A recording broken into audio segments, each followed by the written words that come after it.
Hello दोस्तों, आज के इस वीडियो में हम लोग लीनियर डिफरेंशियल इक्वेशन का एक और क्वेश्चन सॉल्व करेंगे। हमारे पास लीनियर डिफरेंशियल इक्वेशन दिया है। अगर हमें सॉल्व करना है इस डिफरेंशियल इक्वेशन को तो हम लोग बात करेंगे CF प्लस PI दोनों की, क्योंकि जो लीनियर डिफरेंशियल इक्वेशन का कंप्लीट सोल्यूशन होता है वो CF और PI दोनों से मिलके बना होता है। और हमने पहले ही एक वीडियो में CF और एक वीडियो में PI फाइंड करने का रूल देख लिया है। तो बात करते हैं हम लोग पहले कॉम्प्लीमेंट्री फंक्शन की। जो यहाँ पे dy/dx है उसको मैं बोलता हूँ d। तो जो थर्ड डेरिवेटिव है अपने इक्वेशन में उसको लिखेंगे d³। सिमिलरली जो सेकेंड डेरिवेटिव है वो हो जाएगा d² और जो फर्स्ट डेरिवेटिव है वो हो जाएगा d। y common. ये रहा अपना symbolic form of linear differential equation. अब हम बात करते हैं ऑक्सिलरी इक्वेशन की। ऑक्सिलरी इक्वेशन फाइंड करने के लिए हम लोग symbolic form of differential equation में जो ये सिंबॉलिक कोएफिशिएंट है, अगर हम इसको इक्वेट कर दे 0 से तो यही होता है ऑक्सिलरी इक्वेशन, यानी कि ये रहा ऑक्सिलरी इक्वेशन। अब हमें ऑक्सिलरी इक्वेशन का रूट निकालना होगा। उसको नेचर को देख के हम लोग ऑक्सिलरी इक्वेशन लिख देंगे। हम लोग पहले रूट फाइंड कर लेंगे। उसके बाद अगर हम लोग रूट को देखें तो इसके 3 रूट हैं और तीनों रियल हैं, लेकिन इसमें से जो 2 इक्वल रूट हैं यानी कि -1। अगर हम लोग YCF लिखते हैं तो ऐसे केस में 0 यानी कि जो रियल और डिस्टिंक्ट है उसके करस्पॉन्डिंग आएगा C1 e⁻0x, और जो दोनों रूट इक्वल हैं उसके करस्पॉन्डिंग आएगा C2 + C3x e⁻⁻x, यानी कि YCF आएगा ये।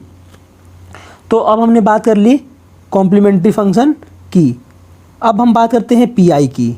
हमने जो सिंबॉलिक फॉर्म देखा था लीनियर डिफरेंशियल इक्वेशन का वो कुछ ये था। अगर हम लोग यहाँ से PI लिखते हैं तो इस टर्म को नीचे लेके आएंगे और अपना फंक्शन एज इट इज। अब बात आती है PI को सॉल्व करने की। हमने PI सॉल्व करने के 5 केसेस देखे थे। तो अगर हम लोग इस पूरे फंक्शन को एक साथ लेते हैं तो ये जाएगा केस नंबर 5 में, जो कि एक जनरल केस था, यानी कि इसमें किसी भी तरह का फंक्शन हो वो हम लोग अप्लाई कर सकते हैं। लेकिन अगर हम लोग इसको नंबर 5 से करते हैं तो ये बहुत लेंदी हो जाएगा। इस वजह से तो एक्सपेंड कर लेंगे कुछ ऐसे। और अब हम लोग अगर देखें तो पहला फंक्शन बनता है e⁻ax टाइप का, जो कि पहले केस में जाता है, और जो दूसरा है वो है sin ax + b टाइप का, जो कि केस नंबर 2 का है। इसको सॉल्व करना आसान होगा। तो अब हम लोग बात करते हैं इसको सॉल्व करने के लिए। ये है e⁻ax टाइप का और ये है sin ax + b के टाइप का। e⁻ax टाइप के फंक्शन को सॉल्व करने के लिए हमें f(d) को रिप्लेस करना होता है f(a) से, और एक कंडीशन होती है कि f(a) 0 नहीं होना चाहिए। तो अगर हम लोग बात करें a की वैल्यू की तो यहाँ पे x के साथ है a और यहाँ x के साथ है -1, यानी कि a = हो जाएगा -1, यानी कि हमें f(d) को रिप्लेस करना होगा f(-1) से। अब हम बात करते हैं इसके लिए।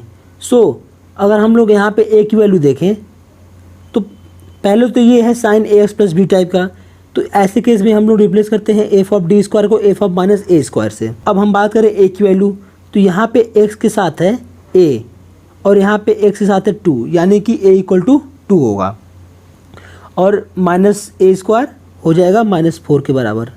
ये बात हुई इन दोनों फंक्शन को सॉल्व करने के लिए। अब हम लोग देखेंगे इसका कैलकुलेशन पार्ट। तो हम लोग अगर f(-1) निकालें तो ये आता है 0, लेकिन हमने एक कंडीशन पढ़ रखी थी कि f(a) 0 नहीं हो सकता।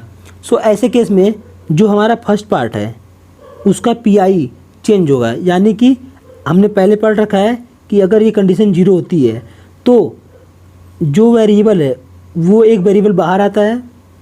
जो f(d) होता है उसको हम लोग रिप्लेस करते हैं f'(d) से, यानी कि यहाँ पे डैश हो जाएगा और फंक्शन एज इट इज। और इसमें हम लोग रिप्लेस करते हैं f'(d) को f'-1 से, और यहाँ भी कंडीशन ये होती है कि f'(a) भी 0 नहीं होनी चाहिए, यानी कि f(-1) 0 नहीं होना चाहिए।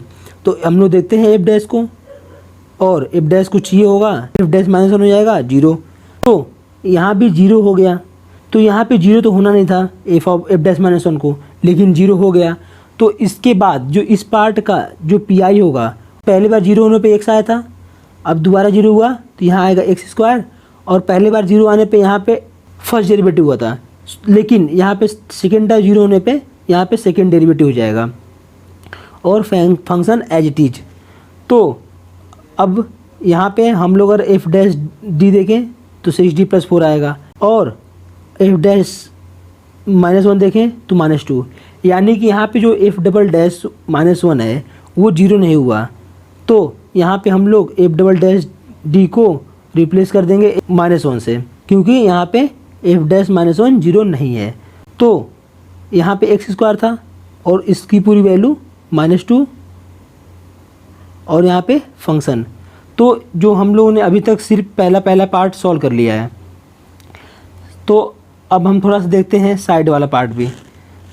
तो यहाँ पे जो d³ था उसको हमने लिख दिया d × d², और यहाँ पे लिख दिया 2 × d², और यहाँ पे d ही। तो हमें पता था कि यहाँ पे d² को रिप्लेस करना है हमें -4 से, तो यहाँ पे रिप्लेस करें अगर हम लोग तो इसको ऐसे लिख सकते हैं। और हमने यहाँ तक तो सॉल्व कर लिया था पहले ही।